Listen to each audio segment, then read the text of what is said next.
Friends வணக்கம். இன்னைக்கு நம்ம அக்ஷய பாத்திரத்தில் செய்ய போகிறது எல்லாருக்குமே ரொம்ப பிடிச்ச ஒரு ரெசிபி தாங்க, ஃப்ரெஞ்ச் ஃப்ரைஸ் ரெசிபி.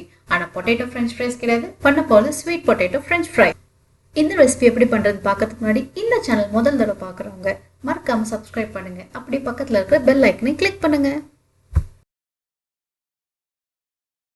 நான் இங்கே வந்து சக்கரவள்ளி கிழங்கு நல்லா வாஷ் பண்ணி வச்சுருக்கேன். இதோட தோலெல்லாம் எடுத்துட்டு நம்மளோட ஃப்ரெஞ்ச் ஃப்ரைஸ் எப்படி இருக்குமோ அதே மாதிரி நீளமாக க்யூப்ஸாக வெட்டி ஒரு தண்ணியில் வந்து போட்டு வச்சுருங்க. இதை வந்து கட் பண்ணணுன்னா தண்ணியில் போட்டணும், இல்லைனா கலர் சேஞ்ச் ஆயிரும்.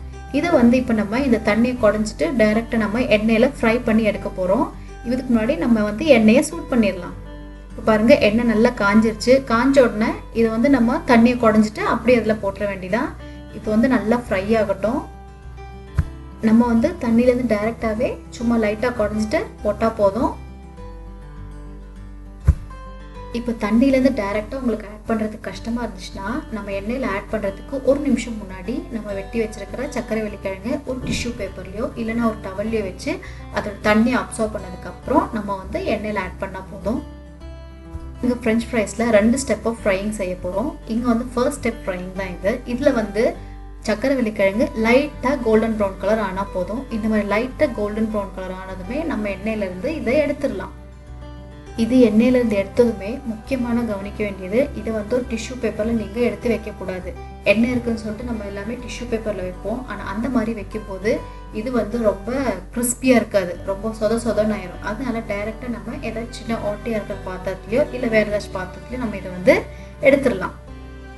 நம்ம எந்த ஒரு ஐட்டம் ஃப்ரை பண்ணுறதா இருந்தாலுமே நம்ம டைரெக்டாக டிஷ்யூ பேப்பர்லேயோ அந்த மாதிரி ஆட் பண்ணிட்டோம்னா அதில் இருக்கிற தண்ணி அதுலேருந்து வர ஆரம்பிச்சிடும். ஸோ அது வந்து கிறிஸ்பியாகவே இருக்காது. இது வந்து ஒரு டிப்பு தான். இப்போ பாருங்கள், நான் இந்த மாதிரி சின்ன ஓட்டை இருக்கிற பாத்திரத்தில் ஆட் பண்ணியிருக்கேன். இதை வந்து நீங்கள் கவர் பண்ணி வைக்கக்கூடாது, திறந்தே தான் நீங்கள் வைக்கணும். இப்போ நம்ம எல்லா ஃப்ரெஞ்ச் ஃப்ரைஸும் ஒரு தடவை ஃப்ரை பண்ணியாச்சு. இந்த மாதிரி பாத்திரத்தில் போட்டு வச்சுக்கோங்க. இதை வந்து நம்ம இன்னொரு தடவை ஃப்ரை பண்ண போகிறோம். செகண்ட் டைம் ஃப்ரை பண்ணும்போது எண்ணெய் வந்து நல்லா சூடாக இருக்கணும். அந்த நல்லா சூடாக இருக்கிற எண்ணெயில் வந்து நம்ம ஏற்கனவே ஃப்ரை பண்ணியிருக்கிறத ஆட் பண்ணிடலாம்.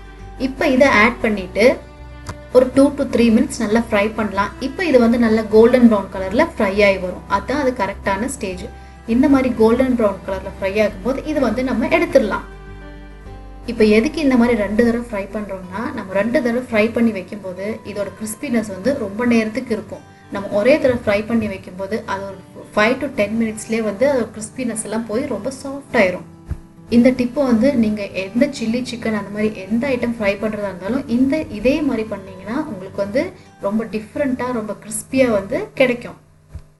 இப்போ உங்கள் வீட்டுக்கு ஒரு 5 o'clock கெஸ்ட்டு வராங்கன்னா நீங்கள் இது வந்து ஒரு 3 o'clock 4 o'clock first time fry பண்ணி வச்சிடலாம். அப்போ நெக்ஸ்ட் அவங்க வர்ற நேரத்தில் இந்த மாதிரி இன்னொரு தடவை ஃப்ரை பண்ணி எடுத்துட்டிங்கன்னா ரொம்ப சூப்பரான கிறிஸ்பியான ஃப்ரெஞ்ச் ஃப்ரைஸ் உங்களுக்கு கிடைக்கும். இப்போ பாருங்கள், ஃப்ரெஞ்ச் ஃப்ரைஸ் வந்து நல்லா கோல்டன் ப்ரௌன் கலரில் ரெடியாக இருக்குது, நல்லா உப்பி வந்திருக்கு. இதுதான் அதோட கரெக்டான பாகம். இதை வந்து இப்போ நம்ம எடுத்துடலாம் எண்ணெயிலேருந்து.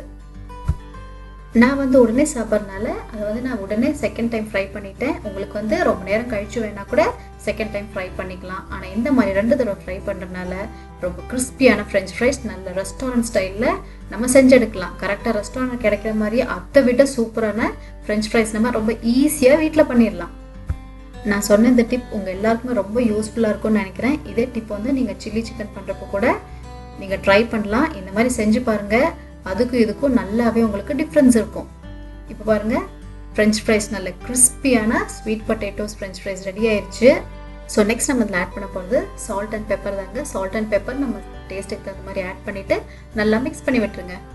இந்த sweet potato French fries potato French ஃப்ரைஸோட ரொம்ப டேஸ்டியாக இருக்கும். இந்த ஃப்ரெஞ்ச் ஃப்ரைஸை வந்து நீங்கள் கெச்சப் கூடயோ மைனஸ் கூடயோ இல்லை ஹமோஸ் கூடயோ சேர்த்து சாப்பிட்டிங்கன்னா இன்னும் ரொம்ப டேஸ்டியாக இருக்கும்.